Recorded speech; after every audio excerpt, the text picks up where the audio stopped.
All right, everybody. Tonight we're going to get into your NFL Week 11 power rankings. It's going to be really crazy. We had some wild upsets, which I did call in my upset alert, and things have shaken up, including some surprises. Let's get into it. Before we get started, make sure you guys hit that like, that thumbs up, and of course, subscribe to the channel. Click that bell. Turn on your notifications so you don't miss a stream. Let's go ahead and get right into it. All right. Coming in at number 10, ladies and gentlemen, number 10, your Houston Texans, ladies and gentlemen. The Houston Texans, C.J. Stroud balling out, and now he's in the conversation potentially for MVP, which is absolutely insane. But hey, if you ball out and you do what he's doing out on the field, setting records, making big plays, and shutting down veterans, you probably should be in the conversation, but let's go ahead and get into it. Houston Texans obviously losing to the Ravens 25-9, losing to the Colts 31-20, but then kind of turned things around. Took the win against Jacksonville 37-17, won against the Steelers 30-6, lost a close game to the Falcons 21-19, won against the Saints 20-13, lost to the Panthers 15-13, but then came back and won against the Buccaneers 39-37, and won against the Bengals in a complete shootout. And I don't think anybody expected this, right? Because the Bengals, they beat the Bills and beat the 49ers. And so everyone thought that the Texans were just going to get steamrolled. And C.J. Stroud said, no, I'm going to go out and ball. And they obviously take a 3-point win against the Bengals 30-27. So with that said, obviously, Texans are 5-4, second AFC South. We'll see how things shake up as the weeks go forward. But they cracked the top 10, and I don't think anybody expected this. So shout out to you, C.J. Stroud. Kudos, my friend. All right, number 9, ladies and gentlemen. Number 9. Pittsburgh Steelers. We talk about different teams and just getting by and basically just getting to the point where, you know, they can get the win and just doing enough. But hey, that's where the Steelers are. Obviously losing to the 49ers 30-7, win against the Browns 26-22, win against the Raiders 23-18, lost to the Texans 30-6, beat the Ravens, in which I don't think anybody expected this, 17-10, beat the Rams 24-17, lost to the Jags 20-10, beat the Titans 2016, Packers 23-19. Next up for them will be the Browns, and I do think this is going to be a real test because people have been running up on these Browns and thinking it was just going to be, you know, a joke. And that Browns defense is showing it is no joke, ladies and gentlemen. So, yeah, with that said, Kenny Pickett still not doing what we want to see, but just enough, just getting by. But that defense is keeping the Steelers in it. We'll see if that defense can do anything for the Browns offense coming up soon. But for right now, Steelers going to come in at number 9 this week. All right, number 8, ladies and gentlemen, the Cincinnati Bengals. And we know how this thing normally goes for the Bengals. They normally have a slow start, and then they pick things up towards the end of the season. Right now, things are a little shaky, right? I was basically saying in earlier in the season how I think the injuries may had affected Joe Burrow, and I do feel like even though they just lost to the Texans, right, that it's not truly over for the Bengals.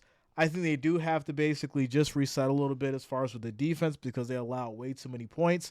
But you could also see that, you know, C.J. Stroud is just playing at a different level. Look what they did against the 49ers. Look what they did against the Bills. You know, were they tired from those 2 games and just basically gave those games, you know, their all? That kind of stuff comes into question. But, once again, it's very important that you realize they're 5-4. They're 4th in the AFC North. And things are kind of crazy in the AFC North right now. So, if they don't pick things up, we may potentially not see the Bengals in the playoffs. You never know. But for right now, obviously they're going to come in number 8 this week, and hopefully we'll see Mr. Burrow come back because their next game is going to be against the Ravens on Thursday It's going to be crazy. I will be streaming this game, so make sure you guys lock it in. But yeah, I'm here for it. It's going to be a crazy time. And we'll get into predictions for all that stuff tomorrow. But for right now, Bengals are coming in at number 8. All right. Number 7, Miami Dolphins, right? So much hype, so much intensity. All this Tua this, all this Tyreek Hill that. And now we're sitting here, obviously still number 1 in the AFC East, but they're 6-3, and things I think are starting to shift. Things are really starting to become exposed, right? I'm not going to say specific players are being exposed, but the gaps in the defense, which has been basically one of the biggest issues for the Dolphins, and that's basically rearing its ugly head. And you can talk about, the injuries and things like that, but the offense hasn't been able to keep up, and that's one of the biggest problems that the Dolphins have. If we look at the last 3 games, right? Let's go back to the last 3. Obviously, you got the loss to the Eagles, 31-17, in which their defense didn't step up enough, allowed the Eagles to get 31 points, while the offense was just abysmal because the Eagles' defense put on a show and only allowed 17. Then getting into the Patriots, which, it's the Patriots, okay, right? 31-17. Interesting how that works to kind of just flip the scores. But, Patriots don't have a solid defense, and they, allow 31 points while giving up 17 on defense themselves. And then obviously taking the loss to Kansas City, which, once again, we're running into issues as far as with defense, allowing Kansas City to score 21, but that offense only puts up 14. So what are we talking about when it comes to the offense of the Dolphins, and whether or not is the chemistry gone? Are they getting tired? Are there issues as far as, with Waddle and Hill as far as the targets? What's really going on with the Dolphins right now? We don't really know. But with what they have coming up, it should get a little easier for them so they can figure things out. They obviously have the Raiders, the Jets, which, divisional rivals, how that go. And then they got the Commanders. So things will get a little bit interesting over the next few games, and we'll see what's going on and whether or not they'll be able to recover, because these next 3 games I do think are very important. They want to maintain that number 1 spot in the AFC East. So your Dolphins will come in at number 7 this week. All right. Getting into number 6, Cleveland Browns. Yes, they bumped up. Deshaun came back, did just enough to get the win, and yeah, it's really, really interesting for these Browns right now. I definitely think they're one of the most slept-on teams in the NFL. Once again, we're talking about this defense. We're talking about potentially how their offense is, just like some of these other teams in the top 10 here, just doing enough to get the win. And as they say, defense wins championships. So we'll get into their last 3, ladies and gentlemen. As far as their last 3 wins, obviously, or last 3 games, you have 24-20, one-score game there against the Seahawks. You got a blowout for the Cardinals, 27-0. And then you get a win against the Ravens, 33-31. Now, obviously, you could say in that Ravens game that Lamar Jackson made a few issues as far as picks and mistakes that basically cost Ravens the game. But, hey, once again, their defense allowed the Browns to put up 33 points. So, yeah, you can talk about the mistakes that Lamar made and all that kind of stuff, but I do think he went out there and balled out, and this was kind of a situation where the defense definitely dropped the ball and allowed the Browns to score that many points and take the win. Now, coming up for the Browns, you've obviously got the Steelers and then the Broncos, who have been playing lights out. Russell Wilson has been playing lights out, and I cannot believe that we're having this conversation right now. But, yeah. There you go, ladies and gentlemen. The Browns coming in at number 6. There we go. Detroit Lions, ladies and gentlemen. Detroit Lions. Once again, Jared Goff and company still holding it down for the most part. Close victory against the Chargers. I still feel like, their defense is giving up way too many points, and that's kind of what you don't want to see, especially getting to, later in the season. If you're going to make a playoff run, you definitely want your defense to stand up. You don't want to have these close games. You want to keep it dominant. But we'll talk about their last 3. We'll get into, obviously, the loss to the Ravens, 38-6, which they were blown out. Defense gave up 38. Get into the Raiders game, right? They won 26-14, gave the Raiders 14 points. And then they play against another high-power offense like the Chargers. They give up 38 points again. So they take the win. They put up 41. You obviously do have some issues with the defense, and things need to be tightened up a little bit. So, yeah, they're winning. They're 7-2, first in the AFC North. But if they're going to continue this run, which, I mean, they should have it a little easy, right? They got the Bears coming up, Packers, Saints, Bears again. Only competition I see coming up here really is going to be the Broncos, Vikings, Cowboys, and then Vikings again. So, yeah, it could be smooth sailing for these Lions. But there it is, ladies and gentlemen. Lions are number 5 this week in the power rankings for Week 11. All right, getting into number 4. Number 4, Baltimore Ravens, right? They took the loss to the Browns. So they will drop, a couple spots.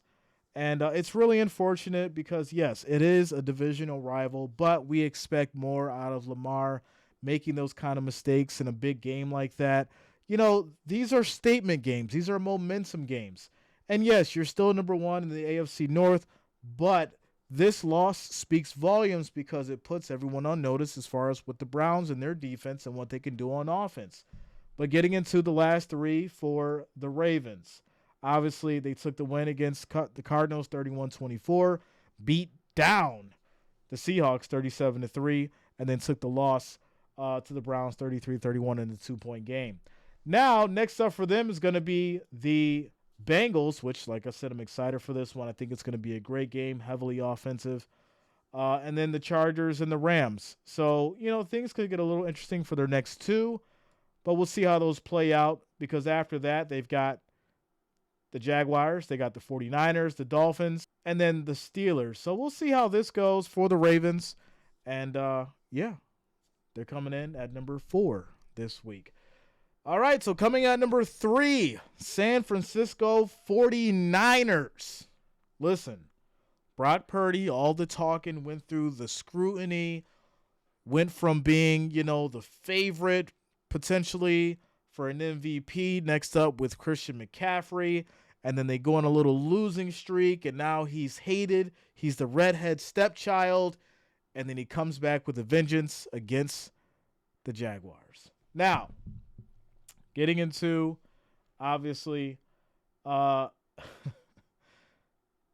getting into these stats here. 49ers 6-3, first in FC West.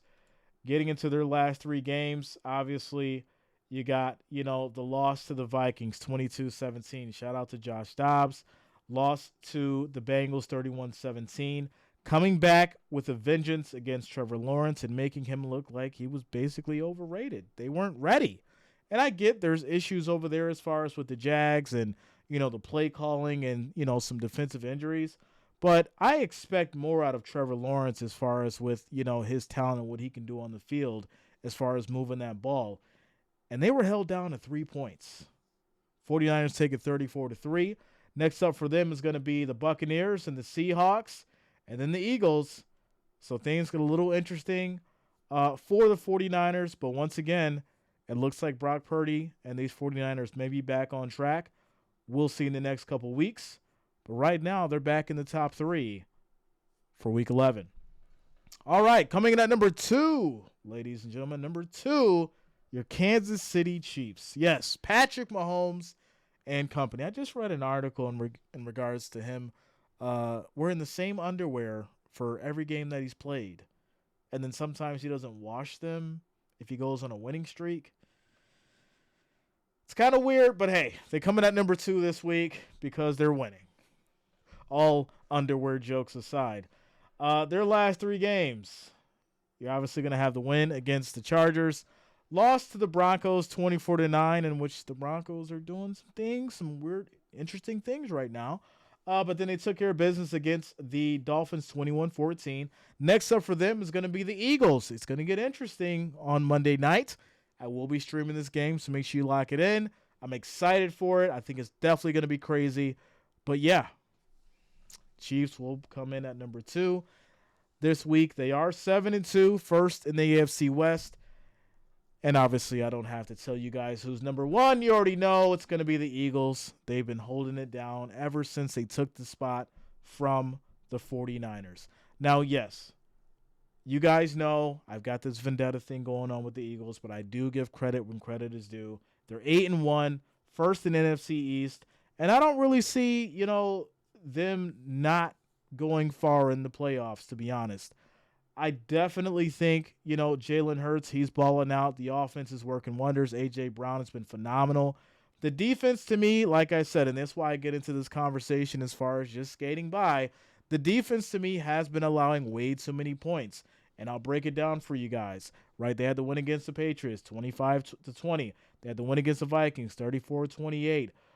They had the win against the Commanders, 34-31, close game. They had the loss to the Jets, 20-14. Won against the Dolphins, 31-17, but came back with another close game, 38-31. Close game against the Cowboys, 28-23.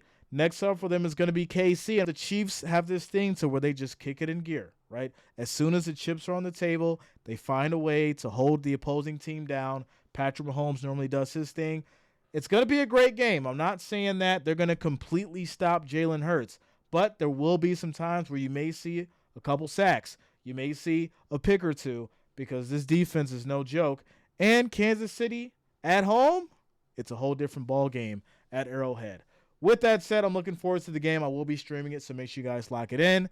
But yeah, there you go, ladies and gentlemen. Your Eagles will take number one this week for the Week 11 Power Rankings. So there you go. All right.